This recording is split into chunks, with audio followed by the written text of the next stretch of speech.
오늘 말씀의 제목을 함따라합니다. 여호와여 어디 계십니까? 금년 한 해는 예배의 영광을 회복하는 해이기 때문에 예배에 대해서 1월달 동안 함께 말씀을 통해서 우리의 예배, 하나님 받으실 만한 예배로 우리가 바꾸어 나가는 그런 1월달 되기를 바랍니다.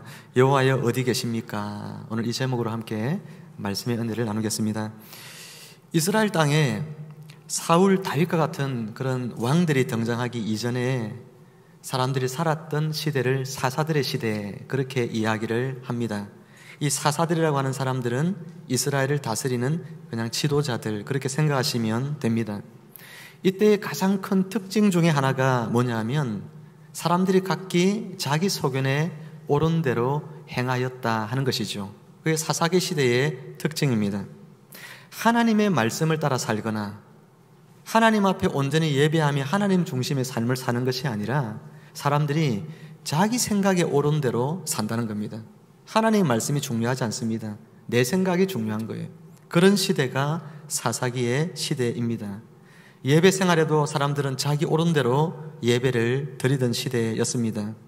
교회 안에 오면 하나님 앞에 예배 드리지만 교회 바깥에 나가면 점집을 찾고 무당집을 찾고 또 쾌락을 쫓아가고 돈의 신을 쫓아가고 다른 우상을 섬기며 그 신들에게 절하며 그것들을 경배하며 사는 그런 사람들이었습니다. 또 어떤 사람들은 하나님을 믿는 집안의 사람들이긴 하지만 밖에 나가면 전혀 하나님 믿지 않는 사람처럼 아예 살거나 또는 예배드리는 삶에서 떠나 있는 그냥 명목상 기독교인인 사람들이 이 당시에는 굉장히 많이 있었습니다. 지금도 유럽 각 지역에 가보면 사람들에게 당신의 종교가 뭡니까?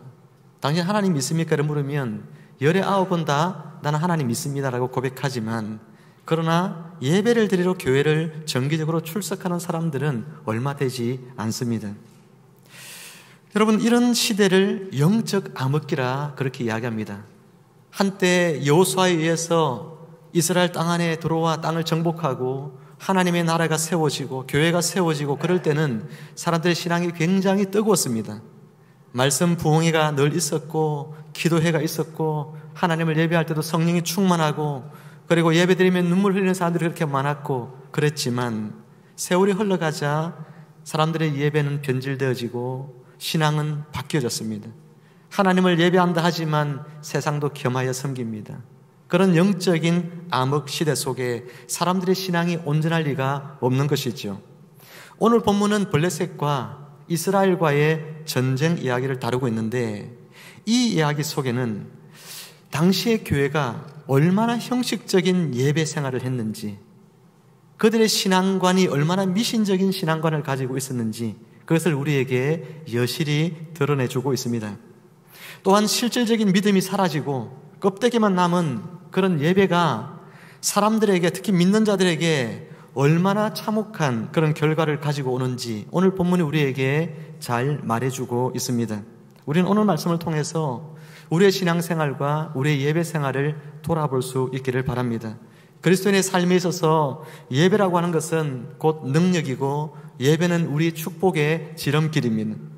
그러니 새해에는 우리 모두가 하나님이 기뻐하시는 그런 예배를 드리는 참된 예배자들이 다 되셔서 예배의 영광을 회복하고 예배의 능력과 축복을 풍성히 받아 누리는 우리 광주 샘물교회 모든 성도님들이 되시기를 주님의 이름으로 축원을 드립니다.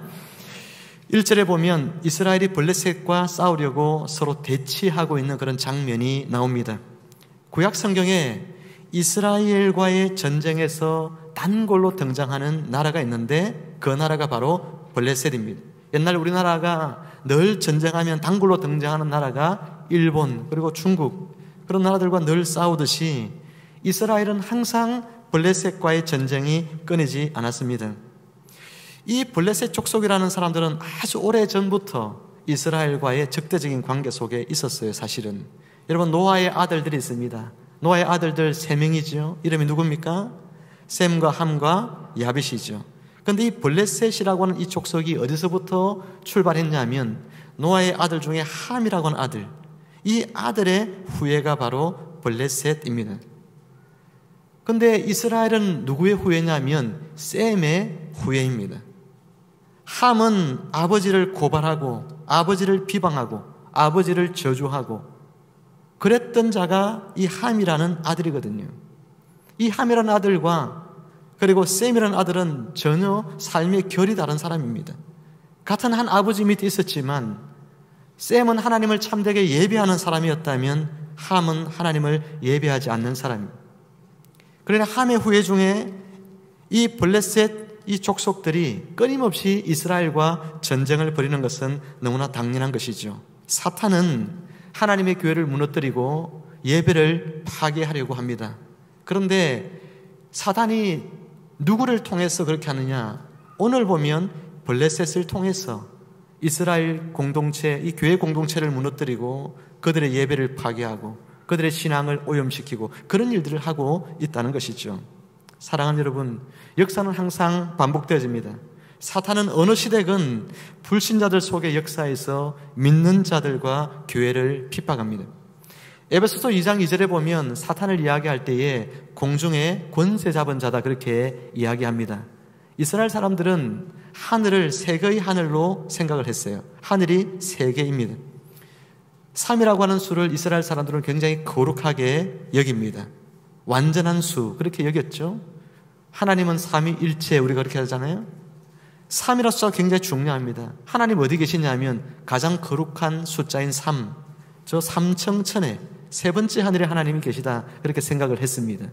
그곳에서 사탄도 천사로서 하나님을 섬기는 자여 중에 하나였는데 하나님을 대적함으로 말미암아 삼청천 하나님이 계신 그곳에서 쫓겨나서 2층의 하늘로 쫓겨난 것입니다. 우리가 말하는 대기권 바로 위에 있는 하늘, 그 하늘에서 지금 대기권 아래에 있는 이 땅의 사람들을 지배하고 영적으로 통제하고 있는 것이 바로 사탄이라고 이야기하고 있는 것입니다. 불신자들의 마음을 지배하면서 성도들을 또한 미혹하고 교회를 핍박하며 하나님을 대적하는 일을 바로 그곳에서 지금 사탄은 행하고 있다는 것이죠. 그러므로 오늘날 성도와 교회가 세상으로부터 미움을 받고 핍박과 고난을 당하는 것 이상한 일이 아닙니다. 사탄은 한결같이 창세기 때의 아담의 교회에서부터 예수님이 다시 오시는 그날까지 사탄은 끊임없이 사람들을 이용해서 교회와 성도들을 핍박하고 우리가 온전히 하나님 앞에 예배하지 못하도록 만들어 버리려고 예를 쓰고 있습니다. 이 일은 예수님 재림하여 오셔서 사탄의 모든 이제 시대가 끝이 나게 될 그날까지 이어질 것입니다. 하지만 오늘 일어난 이스라엘과 블레셋의 전쟁은 좀 그 성격이 다른 것 같습니다. 하나님은 지금 블레셋이라고 하는 이 나라, 이스라엘에게 있어서 대적하고 있는 이 블레셋이지만 이 나라를 들어서 징계의 막대기, 채찍으로 하나님께서는 지금 사용을 하고 있습니다. 그래서 이스라엘을 치시기 위해서, 이스라엘로 하여금 회개케 하기 위해서 하나님께서는 블레셋을 일으켜 전쟁을 지금 치르게 하고 있다는 사실이죠. 이 전쟁이 일어나기 전에 이스라엘의 상태는 그야말로 영적인 암흑기입니다. 3장 1절 말씀에 보면 당시에 하나님의 말씀이 희귀하다 그렇게 이야기합니다. 이상도 흔히 보이지 않았다 그렇게 이야기합니다. 하나님의 말씀이나 이상이나 꿈이나 환상과 같은 것들은 하나님이 주로 계시하시는, 자신을 드러내시는 방법들 중에 하나들인 것이죠. 이스라엘의 13번째 사사, 사무엘이라고 하는 사사가 등장하기 전에 13번째 사사가 엘리라고 하는 제사장인데 그 사람의 눈이 어두웠다 그렇게 성경은 표현합니다. 그 이야기는 하나님의 말씀에 대한 분별력이 없다 이런 이야기예요. 이스라엘의 제사장이요 사사인 사람, 지도자인 사람이 하나님의 말씀에 대한 영적인 분별력이 없이 어두운 사람이었습니다. 그의 두 자녀가, 홈니와 비나스가 두 자녀가 얼마나 하나님 앞에서 범죄하고 타락한 자였는지 모릅니다. 그들의 재학생을 일일이 열거하기라는 것이 굉장히 부끄러울 만큼 그들의 죄는 너무나 심각하게 컸습니다. 이처럼 엘리와 그의 집안의 이야기는 단지 그 엘리 제사장 집안의 문제에 국한되는 것이 아니라 당시 이스라엘 전체의 영적인 상태가 어떠했는지를 단적으로 보여주고 있는 거예요. 일반 성도들의 삶들도 똑같았습니다. 하나님의 말씀에 불순종하고, 그리고 그들은 이방의 우상을 섬기는 사람들이었습니다. 하나님을 섬기면서도 동시에 우상을 섬기는 그런 사람들이었습니다. 영적인 혼합주의에 빠져 있습니다. 그들의 예배가 참될 수가 없는 것입니다. 예배의 변질과 오염이 굉장히 심각하던 시대가 바로 이때였다라고 하는 것이죠. 참된 예배가 다 무너지고 말씀에 순종하는 사람이 다 무너져 있는 시대입니다. 이미 그러했던 시간들이 수년의 세월이 흘렀지만 그럼에도 불구하고 이스라엘은 하나님 앞에 회개할 줄 모르는 그런 사람들이었습니다. 그렇기 때문에 하나님께서는 오늘 이스라엘을 징계하기 위해서 블레셋을 징계의 막대기로 들었습니다. 그리고 이스라엘을 치셔서 그들로 하여금 형식주의적인 신앙생활, 가식적인 예배생활, 말씀에 불순종하는 그런 삶들에 대하여 철저하게 회개하고 하나님 중심의 삶, 말씀 중심의 삶을 살며 그들의 예배가 온전히 회복되기를 하나님은 바라셨던 것이죠. 그러니 두 나라의 전쟁의 결과가 어떠했겠습니까? 전쟁을 하자마자 이스라엘은 졌습니다. 이스라엘의 군대 4,000명이 죽었습니다. 군사 4,000명이 죽었다, 별 숫자가 얼마 안 되네, 그렇게 생각하면 안 됩니다. 아주 많은 숫자가 죽은 거예요. 당시에는 이 4,000명이 죽었으니 이 전쟁의 패배에 대해서 분석을 했어야 됐겠죠. 왜 우리가 이 전쟁을 졌을까? 여러분, 유능한 지휘관이라고 하면 이 전쟁의 패배 이유에 대해서 잘 분석해야 합니다. 언약 백성인 이스라엘 공동체에 있어서 여러분 전쟁을 할 때마다 보면 전쟁의 승패가 어디에서 결정나는 줄 아세요? 하나님을 믿는 백성들에게 있어서 전쟁에 있어서 가장 중요한 무기가 뭘까요? 여러분, 군사력이나 또 칼이나 여러분 검이나 활이나 그와 같은 것들이 이스라엘 백성들이 전쟁을 치를 때 중요한 무기가 아닙니다. 언약 백성에게 있어서 가장 중요한 무기는 뭐냐면 하나님과의 올바른 관계예요. 하나님 앞에 내가 온전하게 서 있느냐, 하나님과 예배를 통하여 온전히 하나님과 하나 되어져 있느냐, 그래서 예배를 통해 들려주시는 하나님의 말씀을 들으면서 그 말씀을 내 마음에 담고 순종하며 살고 있느냐, 하나님과의 바른 관계, 이것이 굉장히 중요한 거예요. 이것만 되어 있으면 전쟁에서 승리할 수 있지, 전투력이 좋아서 승리하는 경우는 한 번도 없습니다. 오히려 전투력이 없어도 하나님과의 관계만 바로 되어 있으면 하나님이 그들의 전쟁 가운데 함께 하시기 때문에 전쟁을 이기게 해 주시는 거예요. 그러니 이 전쟁에서 패배한 이스라엘은 자신들의 영적인 상태를 먼저 돌아보아야만 했습니다. 우리가 하나님과 관계에 있어서 어떤 문제가 없었는지를 돌아봐야 합니다.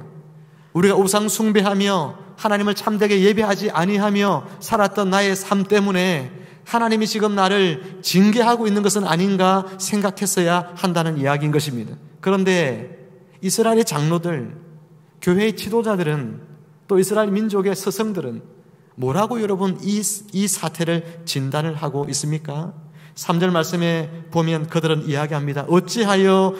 여호와께서 어찌하여 우리에게 오늘 블레셋 사람들 앞에 패하게 하셨는고? 여러분, 이 말 속에서는 어떤 느낌이 듭니까? 이 전쟁의 패배의 책임이 누구에게 있다고 하는 것 같습니까? 하나님에게 있다고 이야기하는 거예요, 지금. 아니, 우리를 언약 백성 삼아놓고 하나님께서 우리를 돌보지 않고 왜 이렇게 블레셋과의 전쟁을 하는데 패하게 하시냐? 하나님을 향하여 원망하는 말을 지금 쏟아내고 있는 것입니다. 우리가 신앙생활을 하면서 그런 경우가 참 많습니다. 하나님 우리를 사랑하기 때문에 우리가 말씀대로 안 쫓아가고 우리의 예배 생활이 엉망이고 세상을 쫓아가면서 세상 신을 따라가고 돈을 쫓아가고 그렇게 할 때에 하나님이 때로는 우리를 징계할 때가 있거든요. 그 징계가 우리를 미워서가 아니라 우리를 사랑하시기 때문이고 아예 또 우리에 대한 기대가 있기 때문에 하나님이 징계를 하시는 것입니다. 그런 징계를 받을 때에 하나님 앞에 내가 예배 생활 잘못 살은 것 없는지, 하나님 말씀 앞에 불순종하면 내가 사는 거 없는지, 하나님과의 관계가 내가 멀어져 있지는 않는지, 그것을 먼저 생각하는 것이 정상적인 일이에요. 그런데 하나님이 어떻게 나한테 지금 이럴 수 있어? 하나님이 어떻게 나에게 건강을 상하게 해? 하나님 어떻게 나에게 돈을 뺏어가? 하나님 어떻게 나의 집안에 여러 가지 이렇게 문제를 일으킬 수가 있어? 이러면서 하나님을 원망하는 경우가 있다는 것입니다. 예전에 한 성도님을 알고 있었는데 그 성도님은 자녀가 너무 중요했어요.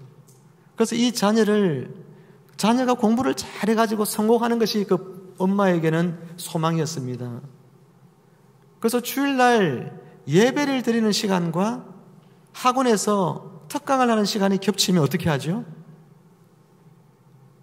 시험을 앞두고 아주 시험을 쪽집게처럼 맞추는 그런 비법을 가르치는 특강이 겹치면 어디로 보냅니까? 같은 시간 되면. 근데 이 엄마는요, 이 아이를 예배를 보는 것이 아니라 학원으로 보내는 것입니다. 오늘날 그런 부모들이 사실 많이 있습니다. 학원에 가기 때문에 주일날 예배를 못 드리는 거예요, 이 아이가. 그런데 그렇게 해서 그 아이가 그러면 잘 됐을까요? 나중에 이 아이가 잘못된 길로 빠집니다. 게임에 중독이 되고, 그래서 엄마의 마음을 너무나 아프게 하고 힘들게 하는 그런 일들을 하게 되는 거죠. 근데 감사한 것은 이 엄마가 그것을 통해서 목사님에게 상담을 하고 왜 이런 일들이 일어났는지를 생각하면서, 그래서 정신을 차리죠. 내가 이 아이를 예배에 보내는 것이 아니라 세상에서 잘 되라고. 예배는 우리가 일생을 드리는 건데 학교 다닐 때 이 중요한 시간에 그 잠깐 예배 안 드리고 학원에 갔다고 뭔 일이 있겠어? 그런 생각을 가지고 아이를 예배 자리보다 공부하는 자리로 보낸 거예요. 예배는 평생 드리는 거니까 좀 빠져도 괜찮다. 그런 예배관을 가지고 있으니까 하나님께서 징계의 채찍을 든 겁니다. 어떤 사람 같으면 하나님 원망하고 그럴 수도 있지만 이 엄마는 목사님과 상담을 하면서 자신이 영적으로 잘못된 것을 깨닫습니다. 그리고 그때라도 비로소 하나님 앞에 회개하고 이 자녀를 바르게 하기 위해서 예를 쓰면서 엄청난 희생을 치릅니다. 너무나 많은 고난을 겪습니다. 고통을 이루 말할 수 없는 자녀 때문에 아픔과 눈물을 겪게 됐어요. 그런데도 감사한 것은 늦게라도 정신 차렸기 때문에 하나님께서 그 엄청난 고난의 시간을 거치고 난 뒤에 하나님 그 가정을 회복해 주신 거예요. 그래도 감사하잖아요. 이스라엘 백성들이 이 전쟁에 치고 난 뒤에 우리가 하나님과의 관계에 뭐가 문제가 없나? 이걸 생각해야 되는데 그걸 생각하지 않고 이 사람들이 꺼낸 대책이 무엇이었습니까? 그것은 실로라고 하는 장소에 모셔져 있던 하나님의 언약궤 속에는 10계명의 두 돌판이 있죠. 모세가 시내산에서 받았던 10계명의 두 돌판에 담겨있는 나무 궤짝입니다. 이스라엘 백성들은 그 궤짝 위에 하나님이 앉아 계신다. 지성소에 이 언약궤를 모셔놓고 하나님이 이 궤짝 위에 앉아 계시면서 이스라엘의 죄를 사하시고 이스라엘과 만나시고 교제하시고 그렇게 한다고 믿었습니다. 그러면 보통 언약궤가 있는 곳에 사람들이 찾아가야 되잖아요. 가서 그곳에서 예배하고 이렇게 하는 것인데, 그런데 이 장로들이 뭐라고 이야기합니까? 우리 3절 말씀 같이 한번 읽어보도록 하면 좋겠습니다. 읽어볼까요? 시작. 백성이 진영으로 돌아오매 이스라엘 장로들이 이르되 여호와께서 어찌하여 우리에게 오늘 블레셋 사람들 앞에 패하게 하셨는고 여호와의 언약궤를 실로에서 우리에게로 가져다가 우리 중에 있게 하여 그것으로 우리를 우리 원수들의 손에서 구원하게 하자 하니. 굉장히 자기중심적인 이야기를 하고 있습니다. 하나님의 의사와는 아무 상관없이 스스로들이 생각할 때에 실로에서 언약궤를 우리에게로 가져다가 우리 중에 있게 하여 그것으로 우리를 구원하게 하자, 이렇게 이야기를 하고 있습니다. 이 사람들이 언약궤를 굉장히 신성시하게 된 데에는 여러 가지 이유들이 있는 거예요. 광야 생활을 이 조상들이 했죠. 40년 광야 생활을 할 때에도 그들이 행진할 때는 항상 무엇을 제일 앞에 두고 행진했냐면 언약궤를 앞에 두고 했어요. 언약궤가 먼저 행진을 하고 백성들이 따라갑니다. 그렇죠? 요단강을 건널 때 어떻게 했습니까? 언약궤가 먼저 요단강을 건너갑니다. 그리고 여리고성을 정복할 때도 어떻게 합니까? 여리고성을 뺑뺑 돌 때마다 언약궤가 제일 앞에서 행진을 하는 거예요. 그래서 여리고성이 무너졌습니다. 이와 같이 언약궤는 그들에게 있어서는 너무나 신성한 그런 것이었습니다. 그래서 언약궤를 우리가 앞세우고 블레셋과의 전쟁에 나가기만 하면 이 전쟁도 틀림없이 이길 거야, 그런 착각을 하게 된 것입니다. 미신적이고 자기중심적인 신앙생활입니다. 백성들이 언약궤 앞으로 나가야 되는데, 그래서 그 언약궤 앞으로 나가서 하나님, 우리가 잘못했습니다. 우리가 참된 예배 생활을 살지 못했고 하나님 말씀에 순종하며 살지 못했고 우리가 하나님과의 바른 관계 속에 있지 못했습니다라고 언약궤가 있는 실로 앞에 다 모여서, 바꾸어 말하면 예배드리는 교회 현장 가운데 나와서 하나님 앞에 회개하고 눈물로 하나님, 우리를 살려주십시오라고 이야기를 했어야 하는데, 이 백성들은 그러지 아니하고 예배를 회복하기는커녕 오히려 언약궤를 자기의 성공을 위한 수단으로 삼습니다. 마치 예배를 통해서 내 인생의 어떤 목적을 이루고자 하는 그런 마음을 가지고 예배 자리로 나온 사람들과 같이 예배를 통하여 자신 인생의 문제를 해결받으려고 하는 그런 인생들이었다는 것이죠. 이것이 잘못된 신앙관이었습니다. 어찌되었든 언약궤가 진영에 들어오니까 백성들은 너무나 기뻤습니다. 이제 되었다, 이제 이 전쟁은 이겼다, 이렇게 생각을 했습니다. 블레셋 진영에 있는 사람들도, 블레셋 군대들도 굉장히 두려움에 떨었습니다. 이 언약궤가 앞서 나갈 때 어떤 놀라운 일들이 있었는지를 알기 때문에 순간 그들은 겁을 먹었습니다. 하지만 전쟁의 결과는 전혀 딴판으로 나타나고 말았습니다. 10절에서 말씀하기를 살육이 심히 커서 이스라엘의 보병에 엎드러진 자가 몇 명입니까? 3만 명이나 되었다고 합니다. 처음보다도 더 많은 희생을 내게 되었습니다. 거기다가 하나님의 이 언약궤를 빼앗기고 맙니다. 엘리의 두 아들 홈니와 비느하스가 죽임을 당하고 맙니다. 엄청난 참패를 한 것이죠. 언약궤를 빼앗겼다는 것은 어떤 이야기입니까? 하나님을 상징하는 언약궤가 빼앗겼다는 것은 하나님이 블레셋의 포로로 끌려갔다는 이야기예요. 장로들의 해법은 효력이 없었습니다. 첫 번째 전투보다 더 많은 큰 손실을 입고 언약궤까지 빼앗기는 치명상을 입었습니다. 이 처참한 실패의 이유는 무엇입니까? 언약궤에 무슨 능력이 있을 줄로 믿었던 그들의 잘못된 생각 때문이었습니다. 이스라엘이 대적들을 물리치고 전쟁에서 승리하는 것은 그들에게 어떤 능력이 있어서가 아니라, 무기가 좋아서가 아니라, 잘 훈련된 군사가 있어서가 아니라 하나님과 바른 언약적 관계 속으로 들어가는 것입니다. 하나님과 바른 관계를 맺는 거예요. 우리는 이 하나님과의 바른 언약적인 관계를 예배를 통하여 맺는 것입니다. 매주일 예배를 통하여 언약의 말씀이 선포되어집니다. 이 언약의 말씀을 들으면서 하나님이 누구신지를 다시 우리는 깨닫습니다. 그리고 그 하나님 앞에 우리가 어떻게 서야 할지를 우리가 다시 한번 생각하게 되어지는 것입니다. 그래서 예배 시간은 너무나 중요하고, 예배를 통하여 선포되어지는 이 말씀의 시간은 언약을 갱신하는 바로 자리이기 때문에 너무나 중요한 순간인 것입니다. 하지만 그들은 그런 예배관이 없었습니다. 그런 예배를 미신적으로만 생각하는 그런 사람들이었습니다. 여러분, 중세시대에 교회들이 그랬습니다. 성찬을 베풀 때에 물이나 포도주나 그리고 떡이나 이와 같은 것들이 어떤 신비한 능력이 있는 줄로 생각했어요. 세례를 베풀 때 물이 그들에게 굉장히 신비한 어떤 능력을 줄 것으로 미신적으로 생각합니다. 세례 베풀 때 물이 무슨 그렇게 신비한 능력이 있습니까? 없잖아요, 그죠? 그런데 그 물이 뭔가 신비한 능력이 있을 거라 생각을 해요. 예배를 통해서 하나님 우리는 만나야 되는데, 예배를 통해 하나님 만나지 못하고 예배를 마치 미신적으로 여기면서 예배에 나오면 내 병이 낫고, 예배에 나오면 내가 뭔가 축복을 받고 어떤 세상적인 복을 받고 세상적으로 일이 잘 풀려지고 막혔던 문제가 매듭이 해결되어지고 장벽이 무너지고, 여러분 이렇게만 생각하면서 예배에 나오는 거예요. 하나님과 내가 바른 관계 맺으려는 마음이 없이 오직 나의 어떤 성공을 위한 어떤 수단으로만 예배를 이용하는 그런 사람들처럼 오늘 이스라엘 이 백성들은 언약궤를 그렇게 이용을 했던 것입니다. 그들은 언약궤를 가져올 것이 아니라 하나님 앞으로 나가 하나님과의 관계를 먼저 회복하면서 눈물 흘리고 회개하며 하나님의 은혜와 긍휼을 구하는 삶을 먼저 했어야 하는 것이죠. 만약 그랬다면 어떻게 했을까? 하나님이 이 전쟁을 이기게 했을 것입니다.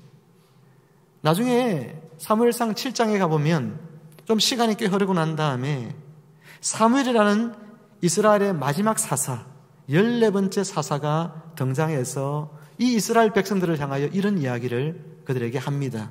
여러분, 사무엘상 7장 3절 말씀인데 우리 함께 같이 읽어보겠습니다. 시작.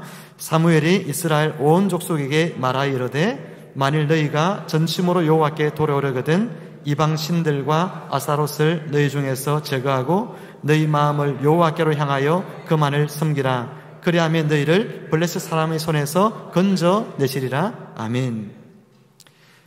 미스바라고 하는 한 장소에 모여서 이스라엘 백성들이 우상 숭배를 멈추고 회개하며 금식하며 하나님 앞에 예배를 드렸습니다. 여호와 하나님을 향한 온전한 예배, 그것을 회복했다는 이야기예요. 하나님 앞에 언약의 백성으로서의 삶을 회복했다는 이야기입니다. 하나님이 내 아버지가 되고 내가 그분의 자녀가 되는 이 아름다운 관계를 회복했다는 이야기입니다. 이 회복이 전쟁 승리의 비결이 되어집니다. 그래서 7장 13절에서 블레셋과의 전쟁 속에서 이런 기사가 나타납니다. 이에 블레셋 사람들이 굴복하여 다시는 이스라엘 지역 안에 들어오지 못하였으며 하나님이 블레셋을 치시고 그 블레셋은 그런 하나님이 두려워서 이스라엘 땅 안으로 다시는 들어오지 못하였다라고 성경은 이야기하고 있는 거예요. 사랑하는 성도 여러분, 오늘 우리의 예배는 어떠합니까? 언약궤를 자신들의 성공, 승리를 위한 수단으로 사용했던 이스라엘 백성들처럼 우리의 드리는 예배가 형식만 남아있는 그런 예배가 아닌지요. 요한복음 4장에서 예수님께서는 사마리아의 한 여인과 예배에 대해서 이야기를 길게 나누시는 장면이 나옵니다. 그때 여인은 자신이 예배하는 사람이라 이렇게 이야기합니다. 자신과 자신의 조상 그리고 그곳에 있는 사마리아에 있는 이 사람들이 하나님을 예배하는 사람들입니다 라고 이야기를 하죠. 그때 예수님께서 그 여인에게 이렇게 말씀합니다. 요한복음 4장 22절입니다. 너희는 알지 못하는 것을 예배하고 우리는 아는 것을 예배한다, 이렇게 이야기하죠.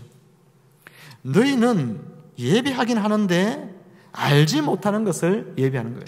무슨 이야기를 하고 있는 것이냐면 사마리아 사람들, 이 사람들은요 구약 성경 중에서도 모세 오경만을 믿습니다. 여러분, 하나님은 구약 성경 전체에서 계시되어져 있어요. 그래서 우리가 성경을 통해 하나님을 만나는데 이 성경 우리는 신약까지 가지고 있으니까 성자 하나님, 예수님이 하나님이신 우리는 알죠. 어쨌든 구약 성경을 이 당시에는 신약이 없으니까 사마리아 사람들은 구약 성경 전체에 계시되어 있는 하나님을 알아야 해요. 그래야 진정으로 하나님을 예배할 수 있게 되는데 모세 오경에만, 그것도 부분적으로만 등장하는 그런 하나님을 그들이 믿고 있는 것입니다. 거기다가 수많은 우상들, 그 우상들을 겸하여서 하나님을 섬기고 있으니 그들이 하나님을 예배한다 하지만 실상 그들이 예배하는 하나님은 성경에서 나타나는 그런 하나님이 아닌 거예요. 그 하나님과 너무 동떨어져 있는 그런 하나님을 예배하고 있는 것입니다. 사랑하는 성도 여러분, 하나님에 대한 온전한 지식이 있어야 돼요. 하나님이 어떤 분인지를 바르게 알아야 돼요. 그래야 하나님을 참되게 예배할 수가 있는 것입니다. 예수님께서는 이 사마리아 여인에게 이런 이야기를 합니다. 어떻게 예배하는 것이 참된 예배인지를 가르쳐 주시는데 요한복음 4장 24절 말씀을 함께 읽어봅니다. 시작. 하나님은 영이시니 예배하는 자가 영과 진리로 예배할지니라. 여기에 참된 예배의 전제 조건, 그게 뭡니까? 첫 번째는 영으로 예배하는 것이고 두 번째는 뭡니까? 진리 가운데 예배하는 것입니다. 이걸 잘 알아야 참된 예배를 드릴 수 있죠. 여러분, 영으로 예배한다, 무슨 이야기일까요? 이 영이란 단어는 두 가지로 해석이 됩니다. 하나는 성령, 또 하나는 사람의 마음, 그것을 영이라 그렇게 이야기하죠. 그러니 성령에 충만하여서 우리가 우리의 마음과 정성을 다하여 하나님 그분께 드리는 예배, 그것이 뭡니까? 영으로 드리는 예배라 하는 것이죠. 저는 늘 기도합니다. 우리 예배가 성령의 충만한 영으로 드리는 예배가 되기를 기도합니다. 이 예배당 문을 열고 들어오는 모든 성도들이 그 예배당 문을 열고 들어오는 그 순간부터 하나님의 영으로 사로잡히게 하여 주옵소서. 그런 기도를 드립니다. 성령이 충만하게 예배 가운데 운행하여 주옵소서. 성령이 충만하게 예배 가운데 운행하실 때 예배가 살아있는 예배가 되고 우리의 영이 기뻐 춤추는 예배가 되고 말씀이 송이꿀보다도 더 달게 들리는 은혜가 되고 또 치유와 회복이 나타나는 그런 예배가 되어지는 것이죠. 성령이 충만한 예배, 메말라 있는 건조한 여러분 그런 예배가 아니라 영적으로 물이 충만한 것처럼 성령이 충만한 예배, 그것이 있으면 우리의 영적인 목마름들이 해갈되어지는, 우리 내적인 탄식이 그치게 되는, 하나님의 은혜로 한없이 위로부터 임하는 위로와 여러분 축복을 누리게 되는 그런 예배가 바로 영으로 드리는 예배란 말이죠. 성령이 충만한 예배, 이런 예배가 될 수 있도록 기도하는 여러분 되기를 주님의 이름으로 축복합니다. 또한 어떻게 예배 드리려 했죠? 진리 가운데 예배를 드리는 것입니다. 방금도 이야기 드린 것처럼 사마리아의 사람들은 모세 오경만 믿기 때문에 그 속에 들어있는 하나님, 그 아주 부분적으로 계시된 하나님을 믿습니다. 온전한 지식이 아니에요. 사람들이 흔히 개신교회와 로마 가톨릭 교회, 천주교라고 부르는 로마 가톨릭 교회를 같은 어떤 그 계열로 보고 생각을 합니다. 저기도 하나님 믿고 우리도 하나님 믿고, 저기도 예수님 믿고 우리도 예수님 믿고, 뭐 똑같은 것 아니냐. 근데 여러분, 이단들도요, 수많은 이단들이 있잖아요. 이단들도 다 하나님 믿어야 안 믿어요? 믿죠. 예수님 믿어야 안 믿어요?